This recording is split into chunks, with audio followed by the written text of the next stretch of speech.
For today's Grimm adventure, we're going to be visiting the final resting place of Ed and Lorraine Warren, as well as where they lived in Monroe, Connecticut. We're not going to go inside the house, but we're going to show you where they lived. This is the perfect time to visit this part of the country. Are you going in? Pink. Pink for breast cancer awareness.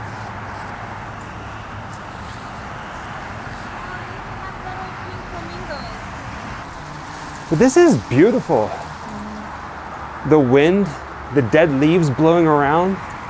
It is a classic fall day in New England. No wonder the Warrens loved living here in this little area of Connecticut. It's a quaint little town, quiet and lovely. It is gorgeous here. Absolutely. There's two big churches. There's one right over there. We saw a priest and some nuns walking out and about. It's called Our Lady of the Rosary Chapel. And then there's another one over here. It says the Stepney Baptist Church. So, if I remember correctly, Ed and Lorraine Warren, they were Catholic, felt very strong about their religion. So it makes sense that they're buried in this small cemetery, Stepney Cemetery, next to a small Catholic church called Our Lady of the Rosary Chapel. I've been wanting to visit their graves for quite some time, many, many years, and today we're doing it.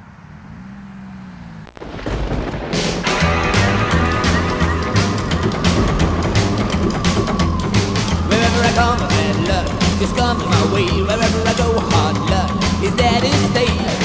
Good luck never stays a day. Bad luck's always coming my way. Good evening, ladies and gentlemen, and welcome to Seekers of the Supernatural. I'm your moderator, Tony Spera, with hosts Ed and Lorraine Warren. Tonight we're going to be speaking about one of the most horrific cases that the Warrens have ever investigated, the Amityville horror. Now, Ed, can you tell me how you and Lorraine got involved in the Amityville horror? Well, it was Marvin Scott from Channel 5 news team. He was the anchorman at the time, and he had been involved with a haunting that we had investigated in Bloomfield, New Jersey, and he was impressed by this. So he gave us a ring and he said, we'd like you to come down and see what's going on in Amityville, Long Island. Now, this was not the Amityville horror case at that time, you understand. Mm-hmm. This was just another haunted house, and we didn't even realize that 6 people had been murdered in that house of the Fayol family. So we said, sure, we'd come down there, and we did. And that was the beginning of an adventure which we'll never forget, a supernatural adventure. He told us there had been a tragedy in that home. He didn't go into detail regarding it. He told us that it was a prominent family. Mm-hmm.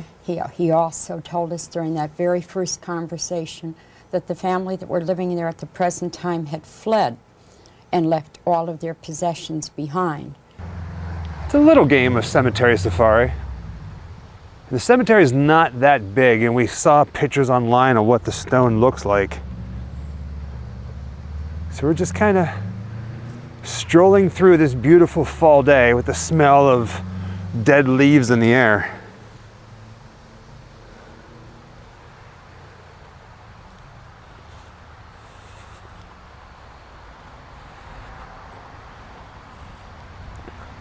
Well, darling, it doesn't look like it's that big of a cemetery. Not at all. You can see these are the older stones are here in the beginning. Some of them have toppled over and broken even. Right? And from everything we saw online, it looks like Ed and Lorraine Warren's tombstone is probably like along the wood line somewhere.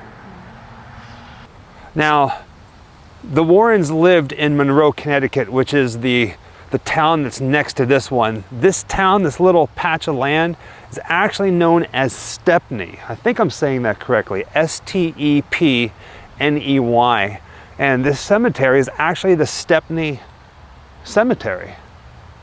And it doesn't look that very big unless it goes, further off into the woods. Jessica's walking a little further ahead. We play this little game of cemetery safari. The first person who finds the tombstone or the monument dedicated to the person we're visiting wins. There's really no prize. It's just kind of like just bragging rights in the Grimm Life Collective.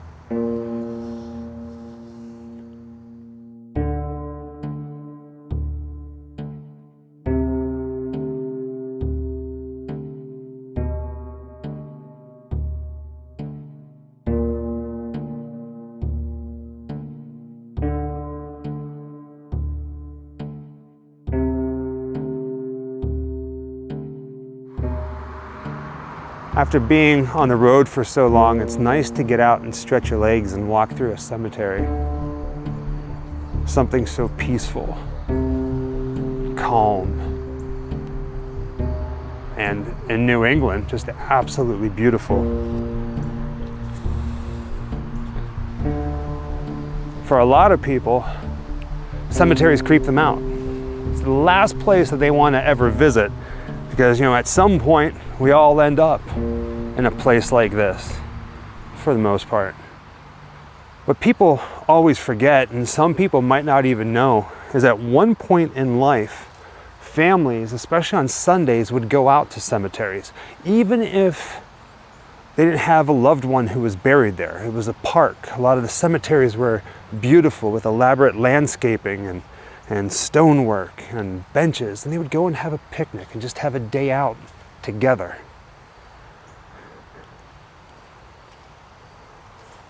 In ways, I like to feel like Jessica and I keep that tradition alive.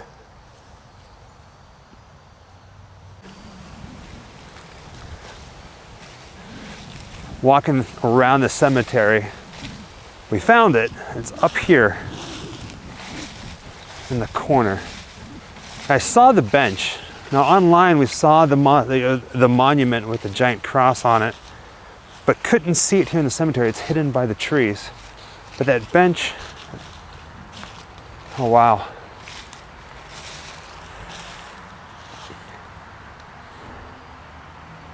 Yeah, I got goosebumps. Let's get a closer look.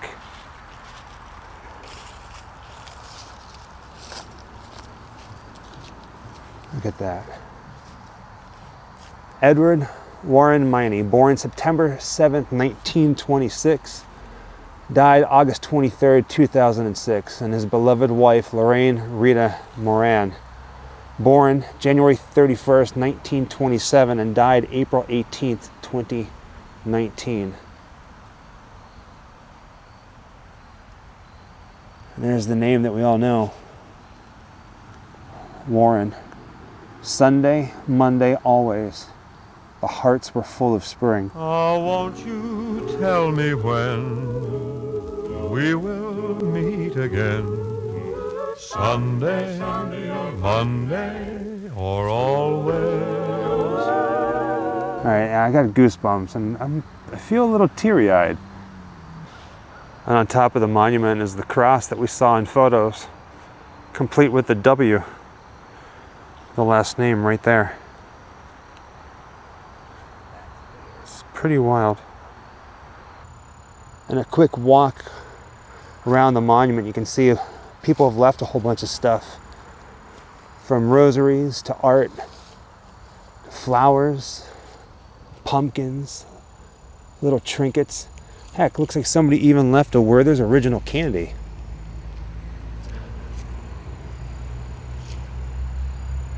Oh, there's even stuff written over here, baby girl.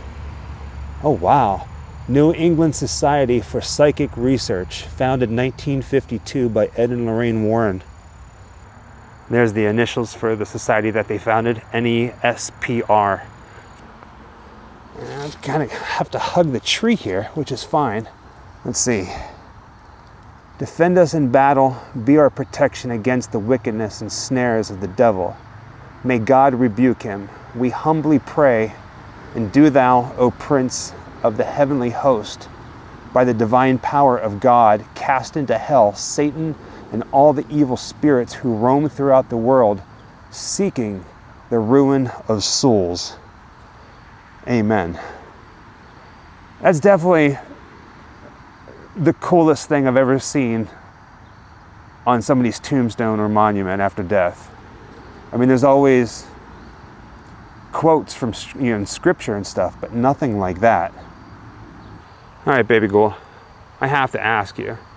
I mean, the Warrens, so famous because of the Amityville horror, the case that they did on that, as well as the Conjuring, the famous movies. There was 1, 2, and 3 based off their case files.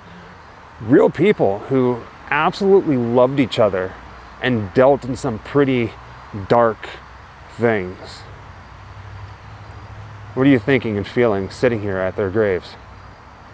I keep thinking of a song, I believe by Dolly Parton. I don't know if it's a cover or not, but it's by her that I heard it as one of her earlier songs. And that keeps playing through my head. And the thing that, if you've only seen the movies, including the Warrens, that the takeaway is that they love each other so deeply. So to be sitting here in front of the declaration of their life and their love for each other, you get a little teary-eyed because you start thinking, when you and I go, you know, will we have a stone like this? Will we be buried next to each other? And you start to, time slows and your heart grows. And I'm getting a little teary-eyed.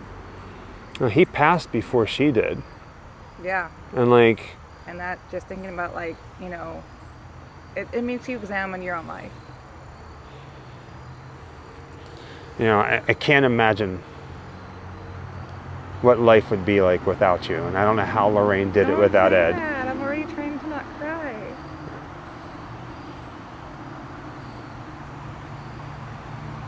I do love you with all my heart, baby ghoul. I love you too. You know, we live one heck of a life. Yeah. Just like they did.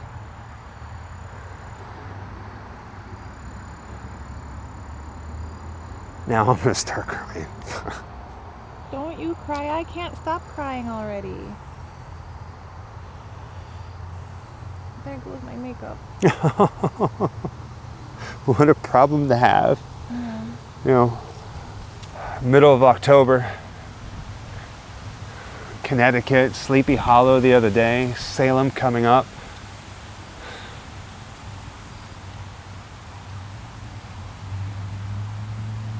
How are we going to ever top this Halloween?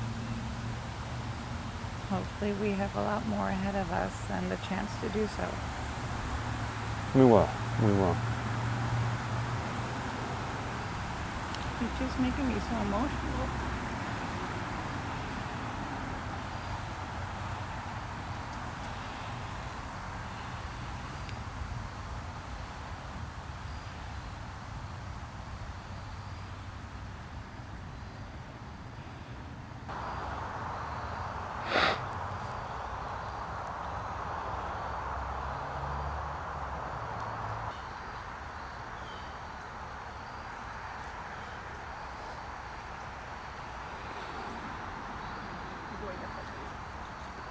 You giving him a hug?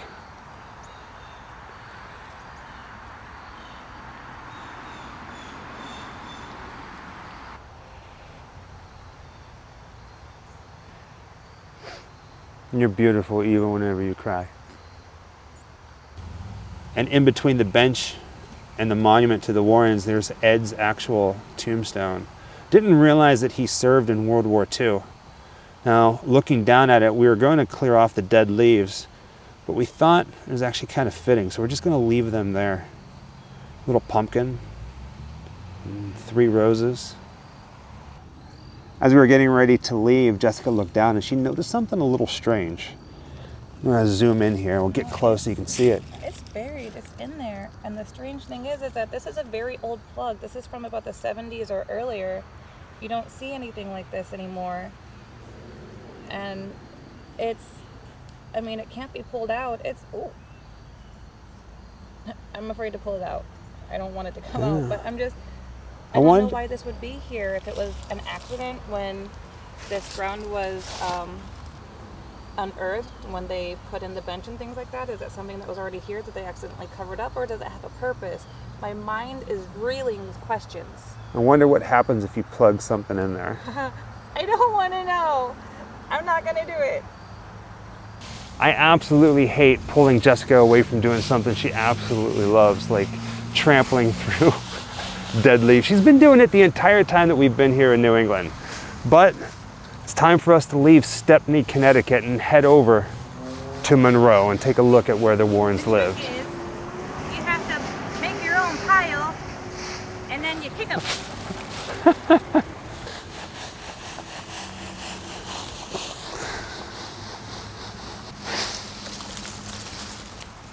That's a big one.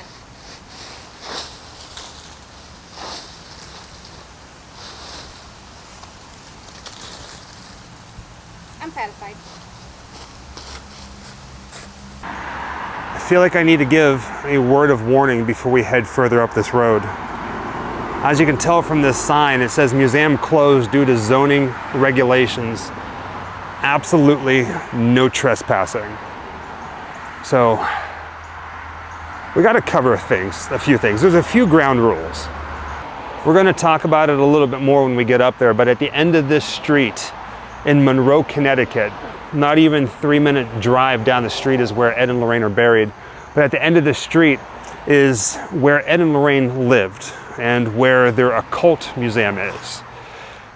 Annabelle the doll's there, a whole bunch of other cursed objects, things that they've collected over the years in their many cases.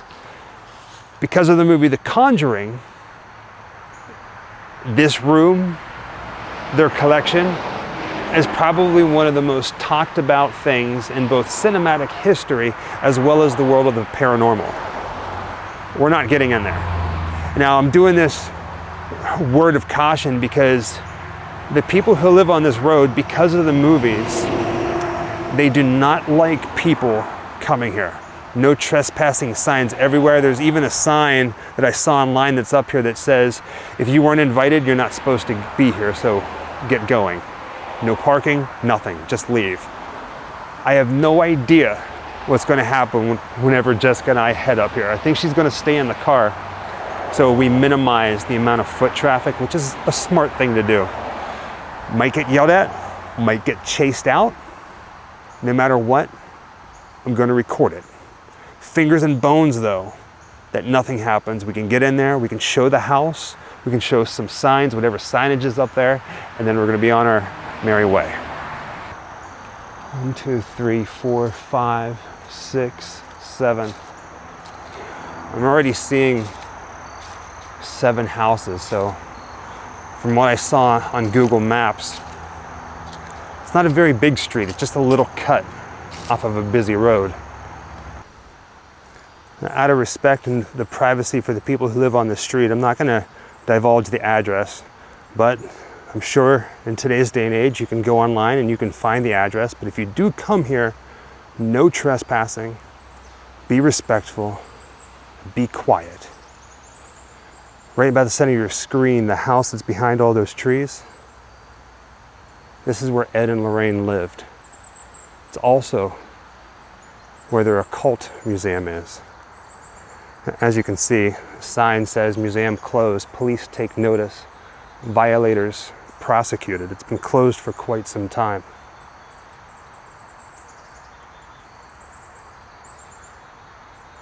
This is it.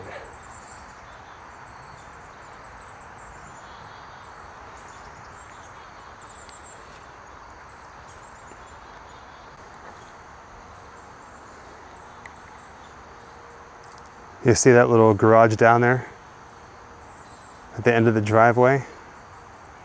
No way of knowing where the museum is, but I'm guessing it's probably not going to be in the main house with them. It's probably going to be somewhere off. So don't know for sure. It's probably there. Not getting any closer. We don't do that sort of thing. Let's see if I walk around to the front of the house, or the main entrance.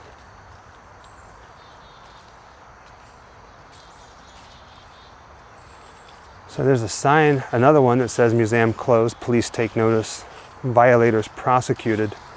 You see that white fence? There's a cross on it.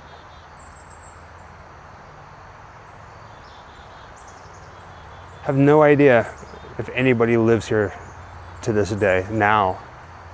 There is a porch light on, so I'm guessing somebody, probably family members.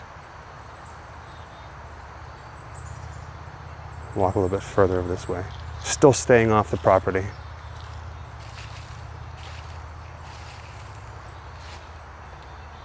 And there's a light up there on the second floor.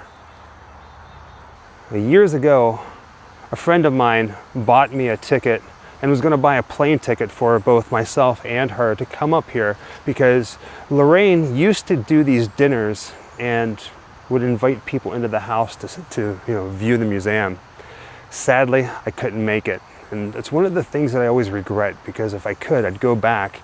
She's long gone now, both her and Ed are gone, and the museum is closed, so there's absolutely no way of doing an event like that again. And ultimately, aside from seeing the museum, I would have loved to have met Lorraine. Now, I've reached out to the grandson, a guy by the name of Tony Spera. Talked with him a few times across social media over the years, but I reached out to him saying, we're coming up here, and is there any possible way that we can get inside the house and see the museum? He never got back to me. Complete silence. But that's it.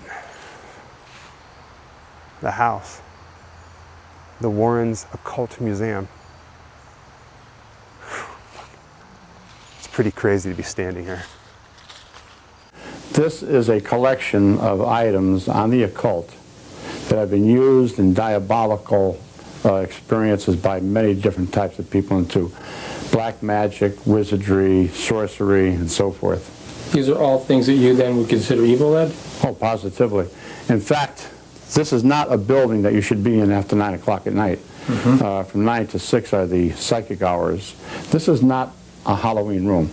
This is the real thing. Okay. Many of the objects in this room here have had dire effects on people. People have been maimed, have been killed. People have wound up in mental institutions because of many of the things that are right in this building here. You have the voodoo dolls, you have the Raggedy Ann doll, which was responsible for the death of a young man who came in here one time, who challenged the doll to do its worst, and it did. Then you have a detective who was almost killed right in this room that we're standing in, and a priest. That's probably the worst thing we have in this whole museum. That Raggedy Ann doll was given to a nurse in 1970 by her mother as a Christmas present. But as most girls do, even 28 years old, she would take the doll to bed with her, wrap her arm around, and go to sleep. I'd do the same thing with a pillow. But then she started taking it to the breakfast nook, where the arms one morning went onto the table. Now, she lived with another nurse, and they shared the expenses of the apartment, which was 4 blocks away from Hartford Hospital. Right. At that point, they told the girls about the incident, and one said, I know a medium. So they held a seance that night. That was the beginning of many seances with this doll. They would come home at night, and the woman had told them, the medium, that there was a spirit of a 6-year-old child in the doll by the name of Annabelle, who had been killed outside of their apartment house in an automobile accident. Well, there was such a child, but God does not allow a child spirit to go into a doll. This was a devil, a demon, inside the doll, which was impersonating the spirit of a child. Well, they treated it like it was a child. They got extra clothing, and they got different types of bracelets and things for it, just treating it like a little girl. They would take it for rides. But then they started to become frightened when things were happening in the house, sounds, knockings, rappings, whispering. And they said, oh, Annabelle must want another seance. So they would hold a seance going deeper down that road of no return. Then they would take the doll and put it on the bedroom, in the bed, and they'd leave it there. They'd come home after midnight, the 2 girls, open up the door, and this doll would be standing there waiting for them. Now that doll can't stand. You can see it has very flimsy legs, but I've seen it stand. Now these are all the diabolical manifestations that we look for. And with that, I want to say thank you for joining us on another grim adventure, this time to the final resting place of Ed and Lorraine Warren, as well as their home here in Monroe, Connecticut, in the Occult Museum. And as always, happy Halloween. Wherever I come, bad luck just comes my way. Wherever I go, hard luck his daddy's state. Good luck never stays a day. Bad luck's always